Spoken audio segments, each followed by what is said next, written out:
Good evening. Yeah, it's definitely evening. I'm working on the lighting, camera angles, and everything else. It's been a few months, but we're going to take up more or less where I left off. We were talking about energy flows through quantum mechanics and physics and everything else, and that eventually transgresses up to chemistry and biology, which is where we're going to talk about today. Later on, we'll find out how that biology is affected by our consciousness and psychology, philosophy, and other things. That's a little bit later today. I'm not a specialist in chemistry. I really preferred physics more than anything else. Biology was always something difficult for me, and this is a topic that is, tied up um, my ability to finish my book as well. But in searching for information, we were able to find other people who know. For example, Dr. Bruce Lipton, who studied cell structure. And so towards the end, we were talking about him and biology. In the meantime, before we get to biology, we take the quantum physics and how the quarks make up electrons, for example. And whenever we see through the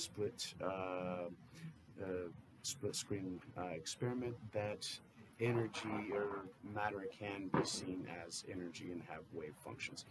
Keep that in mind whenever we go into chemistry.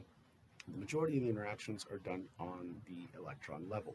The bonds between them, the way that they bind, the way that they share energy, the way that they carry on new perspectives, because two atoms that are bonded together in a chemical bond will react differently to other atoms because they have few electron spaces available, and that sort of thing. That's in the basic chemistry that was kind of bothersome to me. Now we understand those levels of electrons, 2, 4, 8, 8, 16, or whatever the amount of electrons that were in given levels, depending on the energy levels of the electrons there. So we'd always think about electrons spinning around like planets spinning around a sun, right? We can know where they are, but not how fast they're going, or we can know how fast they're going, but not specifically where they are at that particular point. It's a question of chemistry that, okay, fine, take it at face value. That's what the rules say. However, one of the things that explains this, now that we know a little bit more, quantum physics shows us that the electrons aren't necessarily one little ball of energy. In fact, the more we tried to find out what the limits of the electron were, as we got closer to the actual electron, the electron appeared to be outside of where we were measuring.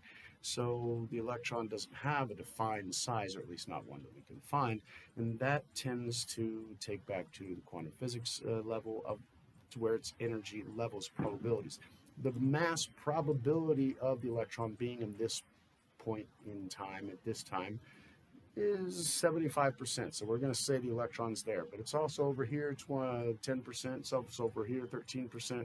It's also way over there for another 5%, and it's in another couple of levels for another 2%. And that's quantum mechanics working on the chemical level. So the electrons aren't necessarily where they are, the mass probability of them is there.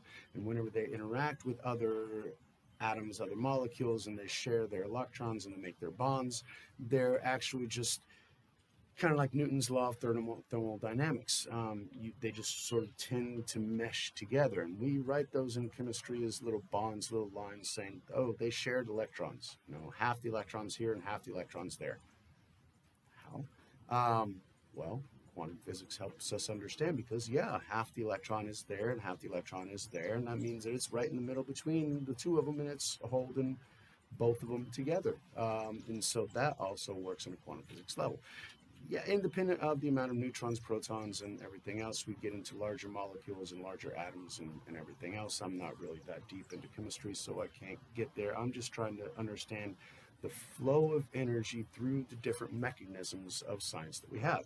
We understand how it went from the Big Bang, how light ended up gravitating towards each other, creating vortexes, that their linear motion being stopped, they became what appears to us to be more like mass. Okay, there we get the quarks. The quarks developed into protons, neutrons, electrons. Electrons now are combining other atoms into larger atoms, into molecules, and making these larger properties grow. Now, there's a huge leap between chemistry and biology. I don't want to speculate on the origins because biology is life. So to speculate on the origins of life, I've got my beliefs. Intelligent design, basically. Our creator created all this, and it was really, really complicated for him to do the way that he did it. And so it's absolutely mind-numbing the amount of detail that went into the creation of each individual leaf in those trees, each individual hair on my face has the amount of molecules and connections and properties and functions that are only to them. So going on to what created life, but we have cellular structures as the most basic forms of life. So we go from chemistry, quickly, sorry, I didn't want to disrespect it, but just energy flows. The electrons are making that, but they aren't necessarily all there as well, just like this table isn't completely here. This is marble. I mean, I can't put my fist through this, not right now. But it's 90% not there. However, the electromagnetic effect of the electrons on the surface, the high density of them, pushes against my hand and makes sure that I can't get my hand past that. So chemistry works. The stone is a lot harder than a piece of paper. You know, I can go through a piece of paper, not a problem, because it ends up being diverted. It's not as solid as stone, concrete, and other things. So yeah, chemistry makes a difference, but I'm not a specialist in chemistry, nor am I in biology. So I'm hoping that today's episode will be summed up rather quickly. Cell behavior, which is the smallest structure in a biological element, is the cell. And even that is extremely complicated. There are some recent photos or images created, but real images of the cell structure themselves, and it looks a lot like the biology classes that we had. You know, we drew up all those little things in the drawings and everything else, but now they actually have a picture that shows in definition all those, you know, the cell structure, the cell wall, and other things that are involved in the cell. It's absolutely incredible. It's beautiful the way that they're able to do that. However, one of the doctors that was studying cells specifically was Dr. Bruce Lipton. Fantastic. Some of his books that he's written, I recommend them. My wife's read it, and it's changes her perspective on what she needs to be doing, focusing on, and everything else. Lipton focused on cells, what makes cells go, what makes them move, what makes them do what they do. They seem to be conscious, but they're not. I mean, there has to be a central mind that makes the cell move in a certain direction. So he spent his life trying to figure out what that was. And what he found was that it was the environment in which the cell was. So if the environment was a little bit more acidic, the cell took it as a dangerous area and ended up pushing back and not moving forward, creating certain defenses. If it was less acidic, more alkaline, then the cells would see that as growth possibilities and they would go in that direction, they would expand and they would flow. Again, energy flows. Seeing how this basic perception of the environment around the cell makes the cell decide what it's going to do. It's very binary. Okay, well, not necessarily pH levels go up and down, but you know, the cell is either go or no. You know, it's it's not that complicated, the instructions for a cell. Once you get into what it does after the go or no, yeah, that's a lot more complicated. That's for biologists, and that's not my specialty, like I said again. However, the images that we see of healthy cells inside of skin cells or anything else, whenever we see blood flowing through those videos, it's all flowing freely. I've seen some of those images of healthy blood flow and blood flow around unhealthy, cancerous, or degenerative or diseased cells. And they seem all clumped together, and you know, the blood flow goes around them and not between them, and they become these big centralized lumps. And then by accident, I was watching another video because I don't, you know, focus on one topic at all, and they were talking about magnets. super magnets and everything else, but he was talking about how electromagnetism actually works, and you can line up these magnets and you can actually increase the total amount of electromagnetic power that they do. And if you're spinning these magnets, you can actually create an electric field. And so it was another form of investigation trying to get towards free energy. It's a whole other Tesla thing. However, whenever he bunched up the magnets and tossed them in a corner, they had no ability to attract or detract or anything else. They lost their properties because they were interfering with each other. They weren't actually helping that energy, that electromagnetism, flow through the total entity. They were clumping it up, and each magnetic wave would interfere with another magnetic wave, and they would kind of cancel each other out. And it's just this big old mess. But whenever you look at that glob of magnets that was sitting there all clumped up, they looked extremely similar to what you see as diseased cells inside the body. And so I started to make that connection of, well, wait a second, these magnets look bad and clumped up because they're not organized, because energy's not flowing through them. These cells look damaged, diseased, and not healthy because energy isn't flowing through them. There's no blood flow, there's no oxygen, there's no energy, there's the sugars. Biology is a lot more complicated, which is why I'm not a biologist or nutritionist or any of those things. However, whenever you look at those basic details, you can see certain tendencies. And so whenever you get cells to grow, to free up, you need a pH level which is not acidic. It's more alkaline. Now, apparently the body cannot accept actually alkaline system. Will break down, will die. So we have to have a slightly acidic pH in our blood.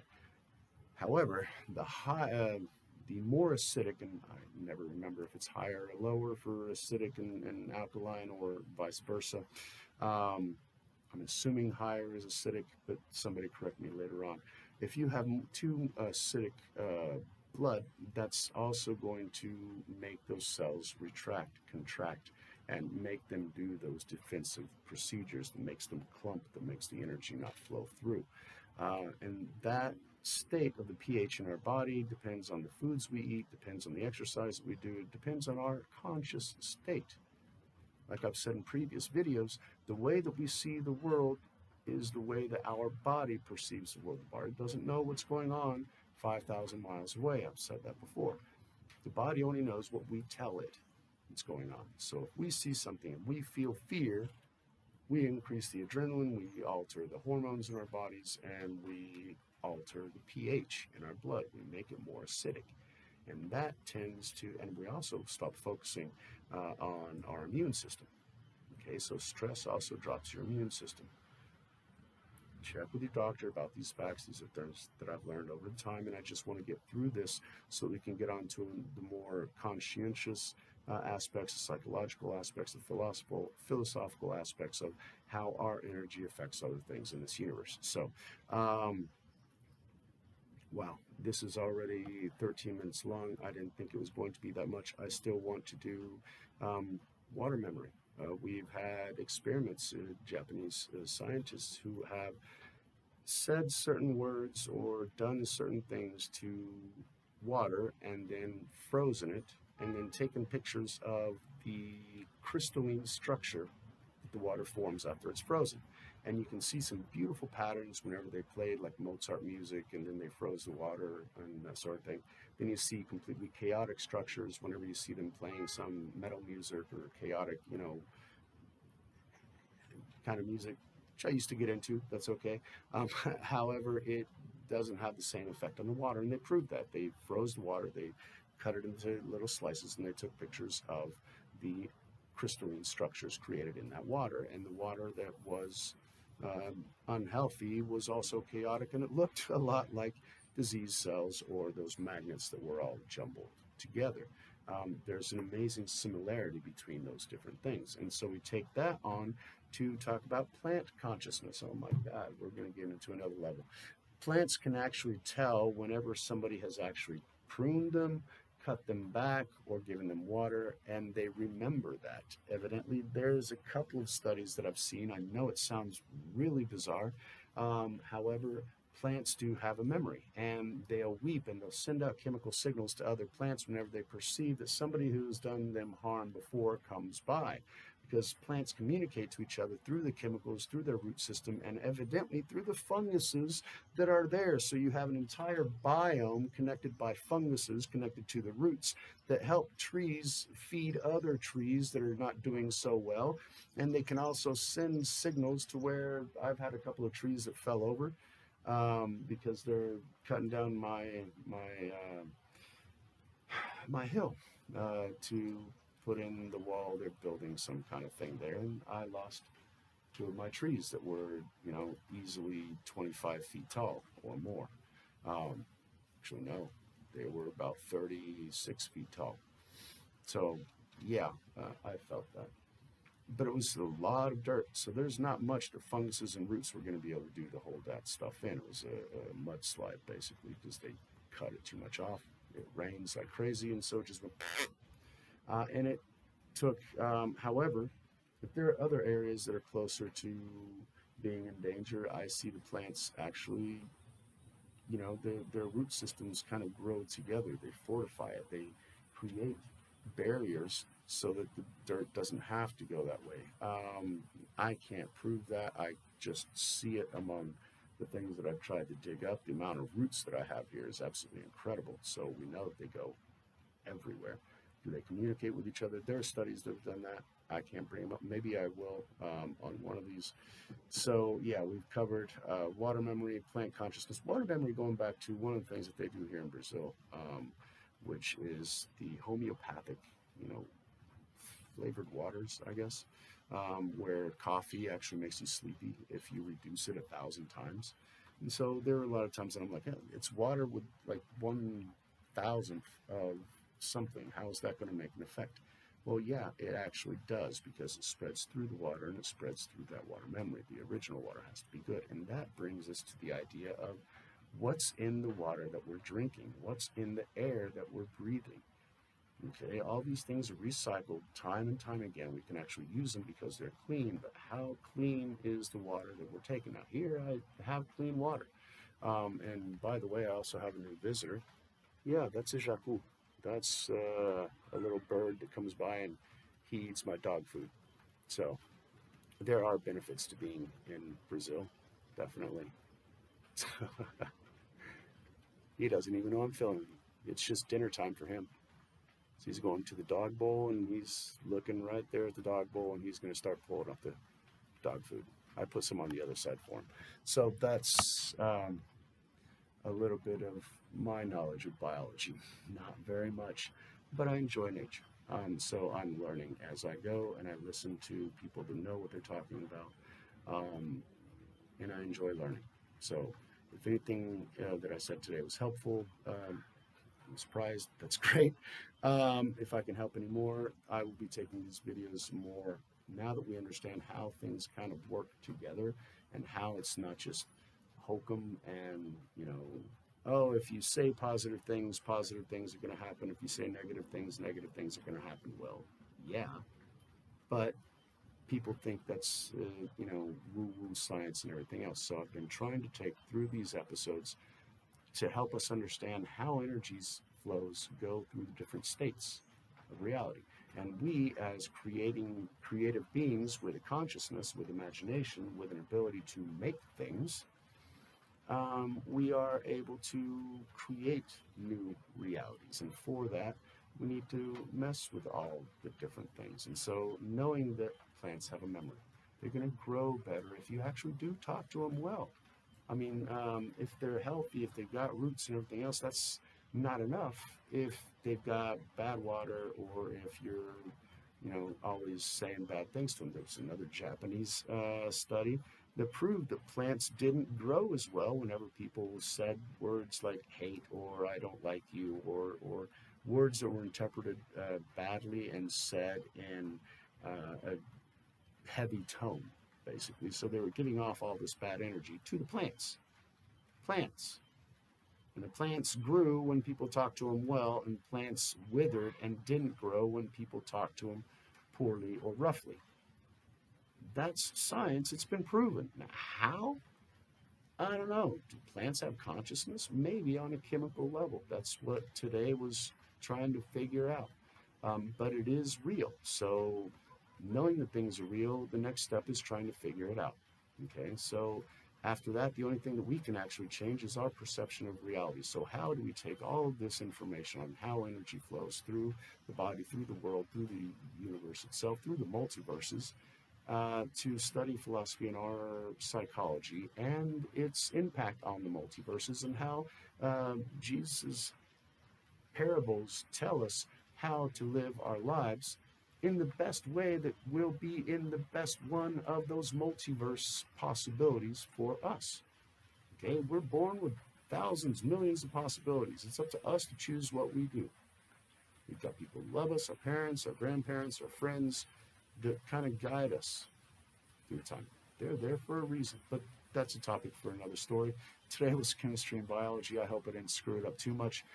Thank you very much, and I'll see you next time.